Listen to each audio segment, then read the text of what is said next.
Now turn to part 1. You now have 30 seconds to read questions 1 to 7.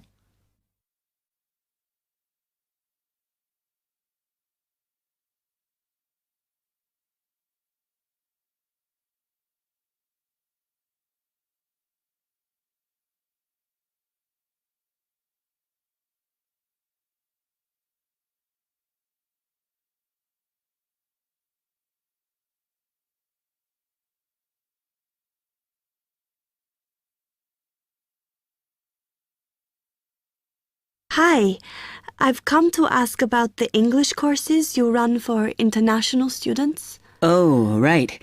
I assume you're a student at the university. Yes, I've just started. Okay. Well, we've got a range of courses. It depends what you think you need and how much. We can't run everything at the same time, though. So, for example, in this first term, we are just doing a writing course. I see. That sounds quite useful. What else is there?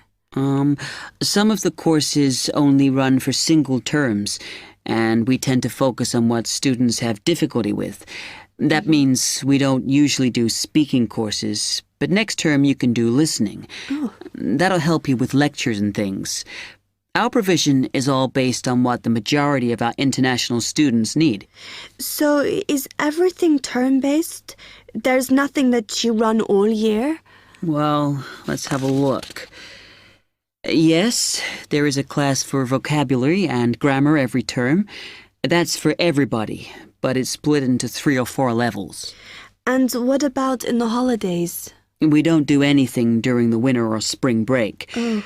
But over the summer, there's just general classes because that's what most students want. A bit of everything. Okay, quite a variety then. I'll have a think about what I really need because I haven't got much time. Do you have about 20 students in each class, the same as our science seminars? We try to keep it at about 12 and certainly not more than 15. It's important for language classes. They're very different from your normal courses. Right. And how much are the classes? The rate varies depending on how many hours you attend, but you shouldn't have to pay. Usually, the department will fund you and even sort out which classes you need. Brilliant. It would be quite useful for me to have a certificate to take back to my country. Do you put us in for exams? Yes, but we don't like them to clash with your main course exams in June, so we run them in May. Oh. That leaves you time for revision. Do I have to sign up for something now? I'm not quite sure what I want. Classes haven't quite started yet, so you've got time to decide what you do. All we insist is that you sign up before week 5. That gives you about 3 weeks to decide. Okay. You now have 15 seconds to read questions 8 to 10.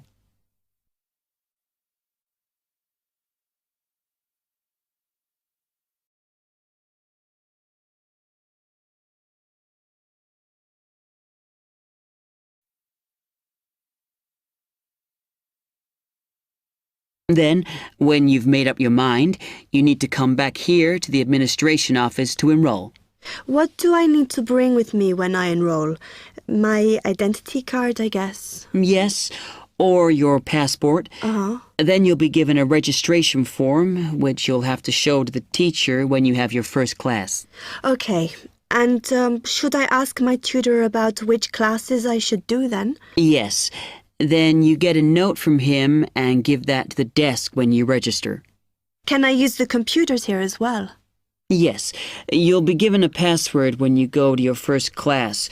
So remember to bring a disk with you to save your work on, as you won't be allowed to save it on the hard drive. Okay. Will I need anything else?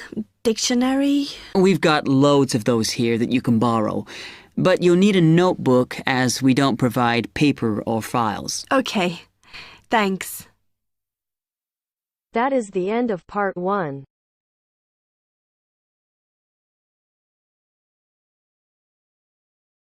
Now turns to part 2.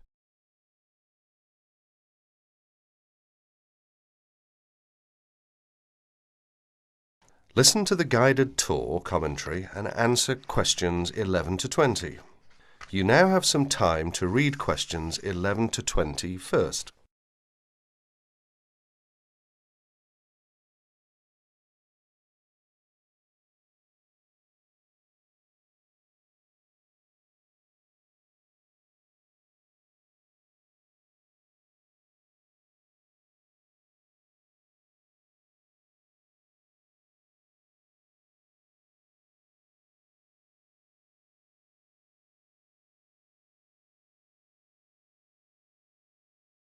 Welcome to the library tour. We'll begin our tour of this level of the library here at the entrance.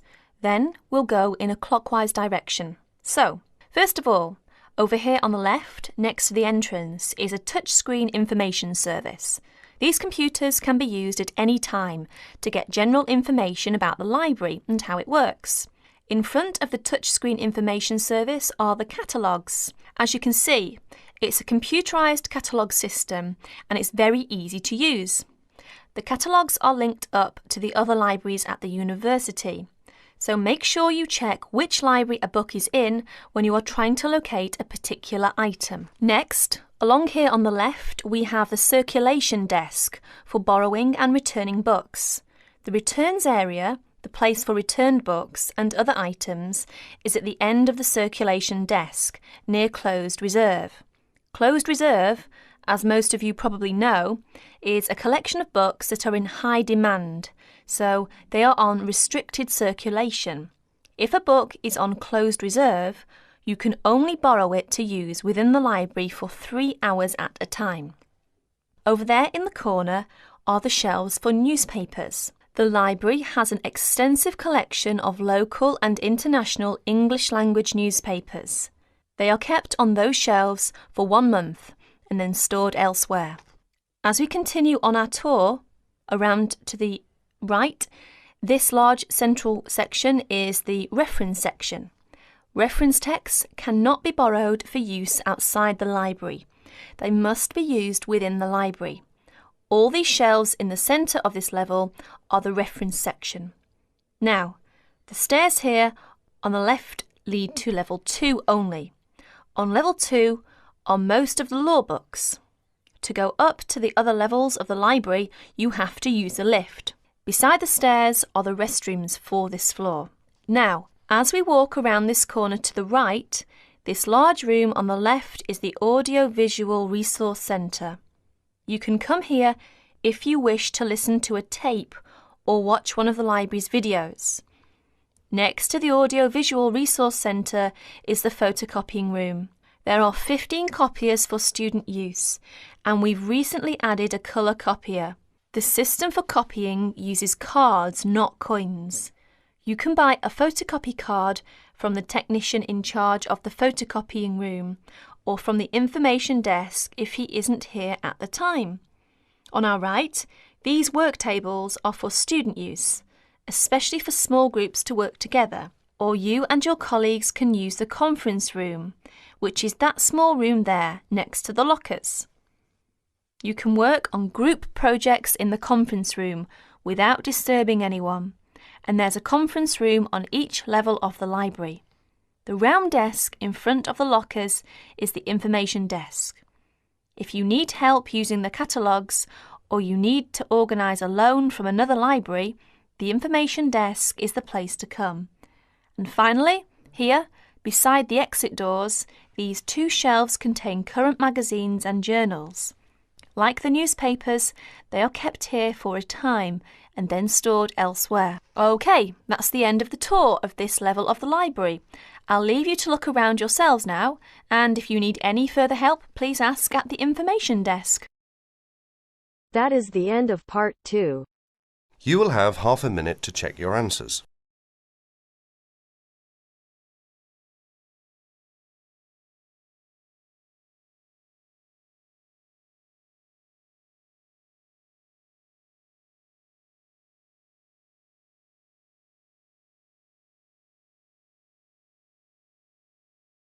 Now turns to part 3.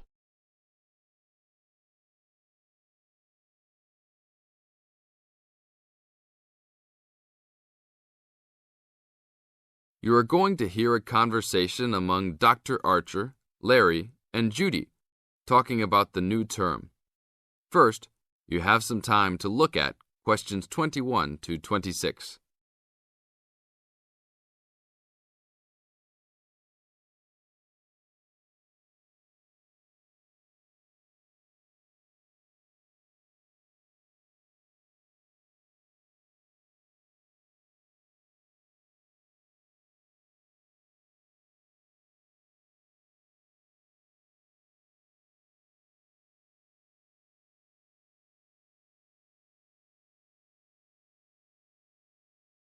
Now listen carefully to the first part of the conversation and complete the notes and table below.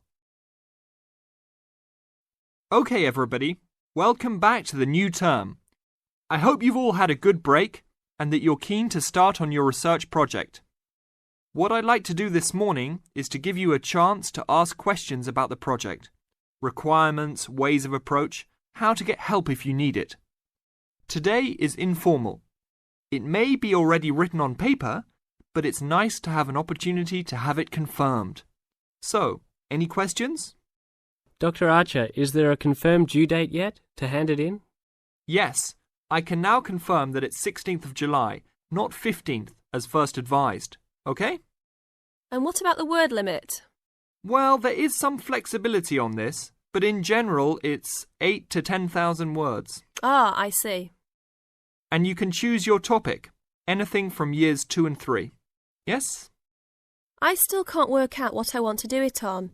In that case, you should see your course tutor to agree on your final topic, and you should also be aware that there is special assistance available at the library on library resources if you need help on that.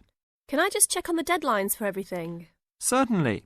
Look, let me write it on the board when each stage should be completed. First of all, you've got to work on your basic project outline, and that's due in to your course tutor by 21st of February, which is only 2 weeks away, so you need to get cracking on that. Do we have to include a full reference list by then too? No, your reference list is due on 6th of April, which is 1 week later, so you have time to discuss this with your tutor. And when should we be doing the research? Well, that's over a 1-month period, essentially April to May. And the write-up? Well, you need to do quite a bit of research before you get going on your writing, so that's really May to July, with the due date for handing in on the 16th. Any more questions? Now look at questions 27 to 30.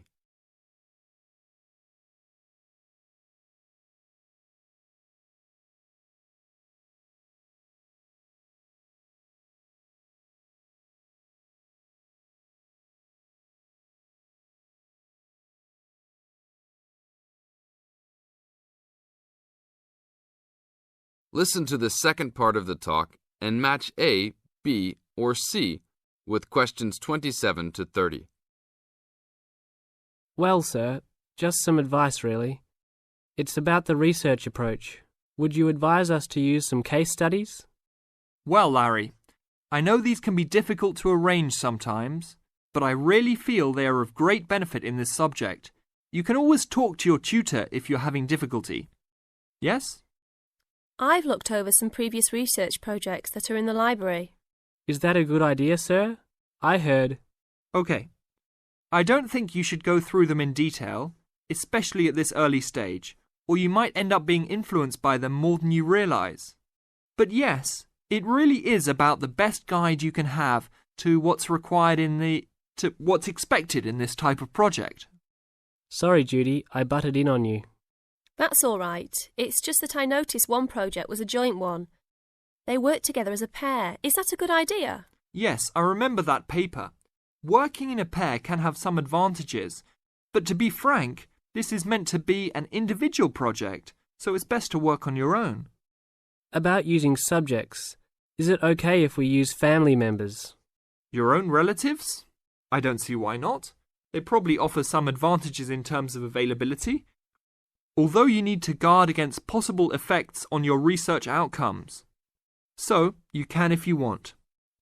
Perhaps you should discuss this with your tutor if you plan to use relatives, so you can approach it in the best way. Okay, thanks. Okay then. Well, I hope we've been able to sort out a few things. You're welcome to see me at any time or drop me a note if you have any more queries. Fine, thanks. That is the end of part 3. Now you have half a minute to check your answers.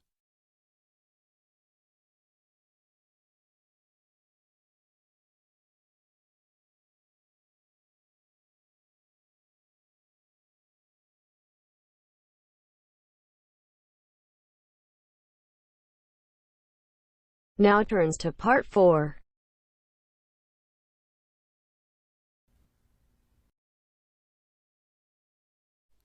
You will hear a talk on bullying in the workplace given by a university lecturer to a group of students. First, you have some time to look at questions 31 to 33.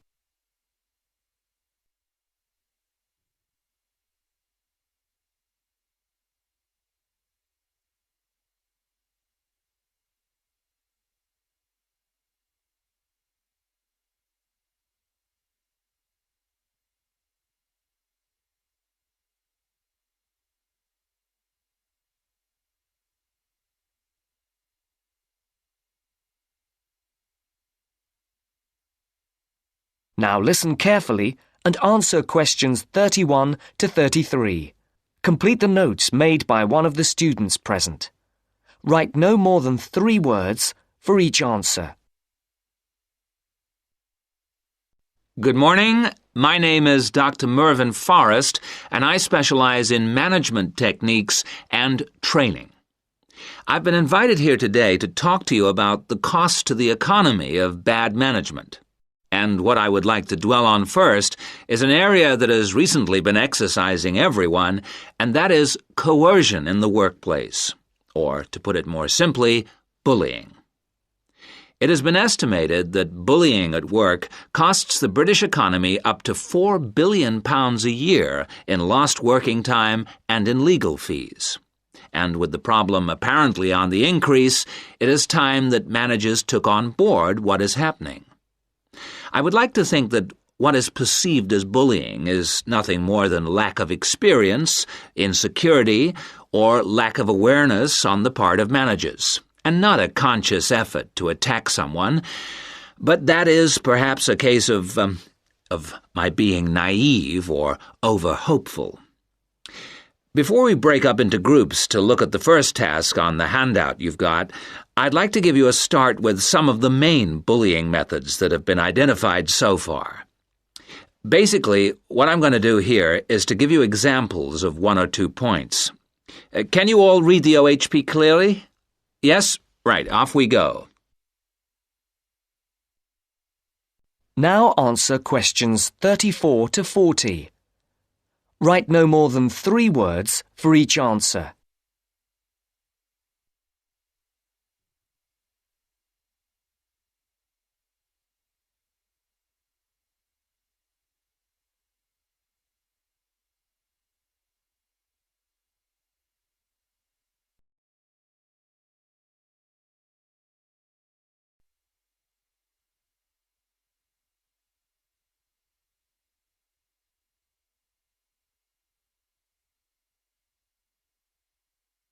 As you listen to the talk, complete the notes made by one of the students present.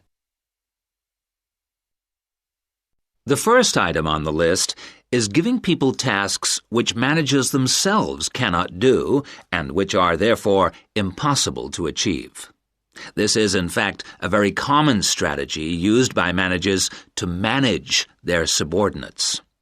It gives certain people a false sense of security as they watch others failing while they try to achieve the goals set.